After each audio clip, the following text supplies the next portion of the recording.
My name is Lisa McNiven, and today I've brought in a life vest and an emergency lighting system that accompanied the life vest, which was used in the RCN.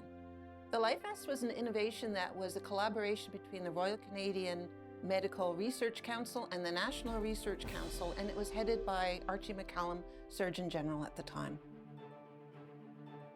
Throughout the Second World War, while Axis and Allied forces raced across battlefields fighting towards victory, scientists back home competed to advance support technology. In Canada, programs such as the Medical Research Council and the Naval Medical Science Subcommittee worked closely with the National Research Council to ensure troops were always one step ahead of the enemy. From innovations in nutrition and medicine to cutting-edge weapons, safety equipment, and everything in between, these wartime research efforts not only drove the evolution of the war in real time, but also saved lives. Today, 78 years since the German Third Reich surrendered, much of the research and discoveries made during World War II continue to serve practical applications in everyday life. Lisa, welcome to Militaria. What have you brought us today? Today I've brought in a life vest from the Canadian Naval Memorial Trust, HMCS Sackville. So before 1943, there were no life vests. Men wore something called a life-saving ring. It was made of this similar kind of material. You wore it around your waist, but the problem is that it was deflated. So when you went overboard, you had to inflate it by just with a little pipe and blowing it up yourself.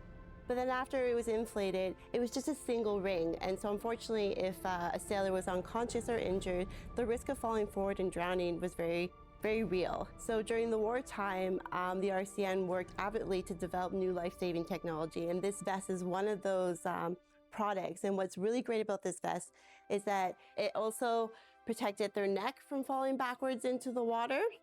And then originally this life jacket had a triangle-shaped pad that went between your legs and was hooked on the back, and it protected you from underwater explosions.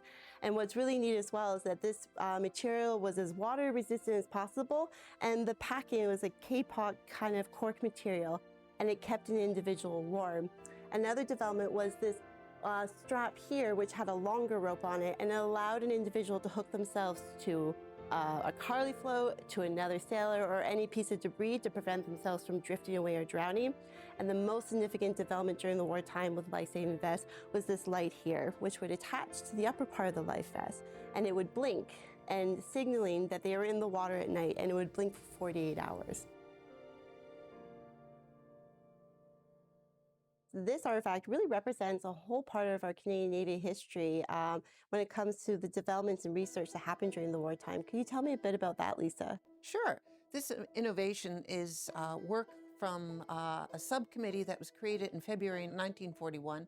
And it was a joint venture with the National Research Council, and it was called the Naval Medical Science Subcommittee.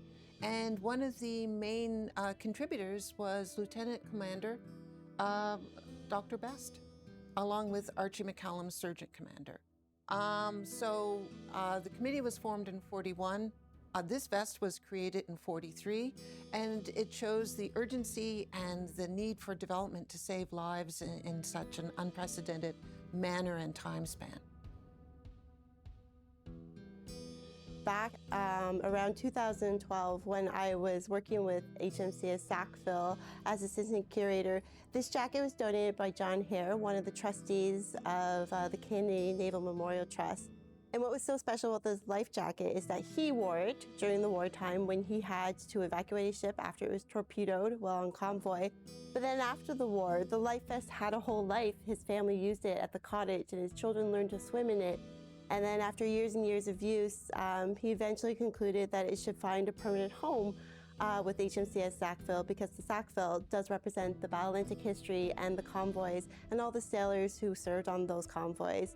And so what makes this jacket even more unique is that it represents a very unique development in life-saving technology that happened during the war. In October of 1944, if you were serving on Atlantic convoys, they usually were North Atlantic convoys, And the North Atlantic is a very unforgiving body of water.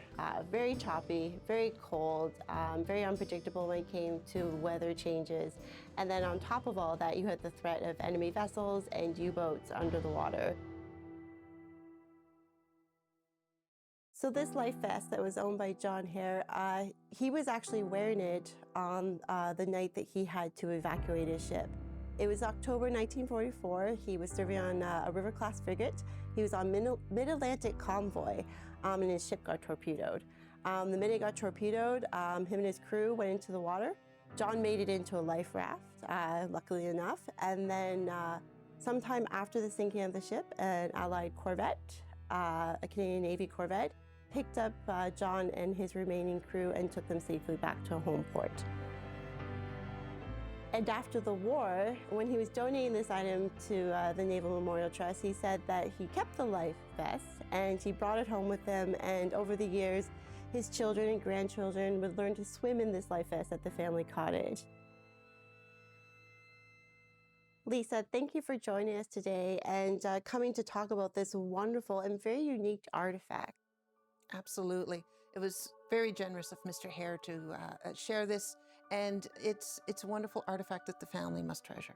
Lisa, where can we go to see this life vest on display? You can find this on the HMCS Sackville, which is on display at the Halifax waterfront. Lisa, thank you again for joining us today. You're welcome. Sailors were wearing these life jackets. They went into the water in the Atlantic Ocean at a time of war. They were risking their life. And the life vest belongs to Canada's Naval Memorial Trust, which owns and operates HMCS Sackville on the Halifax waterfront. It's an amazing organization that supports our veterans and helps preserve the stories of people like John Hare and veterans after him.